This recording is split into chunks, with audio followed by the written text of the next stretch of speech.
देखिए, मैं डीएम के स्टेटमेंट को मैं मानता हूं। डीएम ने जो बात कही कि रिटेलिएशन में वो घटना हुई और उस समय किसके मन में, किसके दिमाग में क्या था, किस वजह से अंधकार छा गया और फिर उस घटना की वजह से घटना हुई है। और घटना वो भी गलत है, घटना ये भी गलत है। अगर ये सवाल आप पूछते हैं मासूमों के लिए, मासूमों की कभी जान नहीं जाती अगर प्रेम यादव की जान न गई होती तो।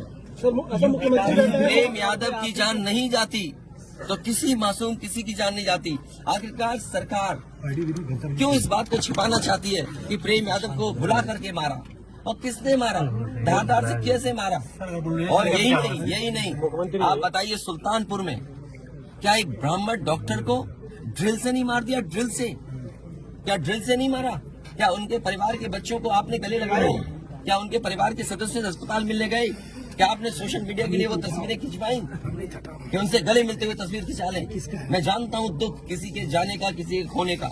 आज हम जरूर इस परिवार के साथ हैं या और लोग हैं, लेकिन जब वो अकेले बैठेंगे कभी याद आएगी उनके परिवार के सदस्य की तो उन पर क्या गुजरेगी, सोचिए आप। क्या बेटियां उसकी छोटी क्या बुलडोजर चलेगा? ये जनता रोक देगी बुलडोजर को। और सवाल ये नहीं है, सवाल ये नहीं है, सवाल ये नहीं है।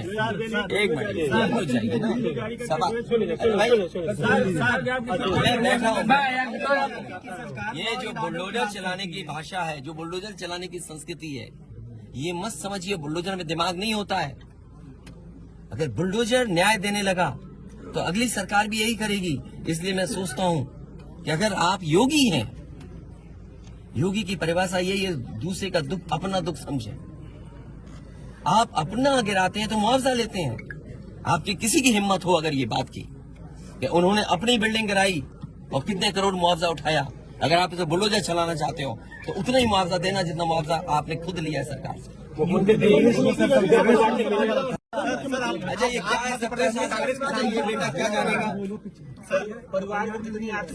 अच्छा, ये बताइए, गाड़ी उठा ले गए, ये परिवार चाहता था कि हमें चाय पिला दे, हम इसके घर आए। आप बताइए, चीनी, चाय की पत्ती से लेकर कोई सामान नहीं ला सकते, पानी नहीं ला सकते। अरे किस बात के लिए सुरक्षा है? सुरक्षा तो इस बात की इनकी जान की सुरक्षा होनी है। अगर इनको कोई जरूरत है तो सुरक्षित होकर के जाएं बाजार और सुरक्षित होकर के बाजार से लौट के आ जाएं। ये इसका मतलब सुरक्षा है। सुरक्षा का मतलब ये थोड़ी कि घर को, परिवार को कैद कर दो, गाड़ी उठा ले जाओ, यहाँ से सामान ले जाओ। देखो, मध्य प्रदेश का भी मत पूछो, मैं आपसे कह रहा हूँ नहीं, कोई आर्थिक सहायता नहीं। ये परिवार अगर पढ़ेगा लिखेगा, जो पढ़ाई करना चाहेगा, जो मदद कहेगा मैं करूंगा।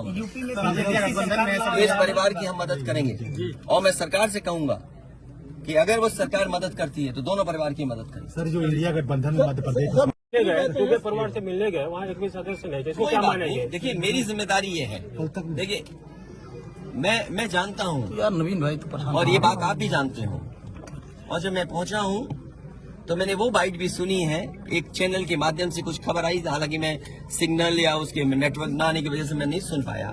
जो बात मुझे समझ में आई कि वो परिवार नहीं मिलना चाहता, ये उसकी भावना है और उसको, उसकी बेटे की भावना नहीं हो सकती, हो सकता हो। कुछ ऐसे नेता हैं जो उसको समझा रहे होंगे कि तुम मत मिलना, तुम उनको नीचा दिखा दो, अपमानित कर दो। सवाल ये नहीं, हम किसी के भी दुख में शामिल होने आए हैं। इसीलिए मैंने कहा, आपने जब बुलडोजर से किसी की माँ और बेटी को जला दिया गया और बुलडोजर चल गया, आप उस परिवार के उस बेटे से मिलने नहीं गए। उस बेटे को इस सरकार ने ठंड में नंगा किया था। अरे हम तो कहते हैं उस बेटे से तुम क्यों नहीं गला मिलते हो जाकर, क्यों नहीं मिलते जाके सरकार? मैं आर्थिक सहायता इस परिवार की भी, और अगर वो परिवार कहेगा तो मैं उस परिवार की भी मदद करूंगा।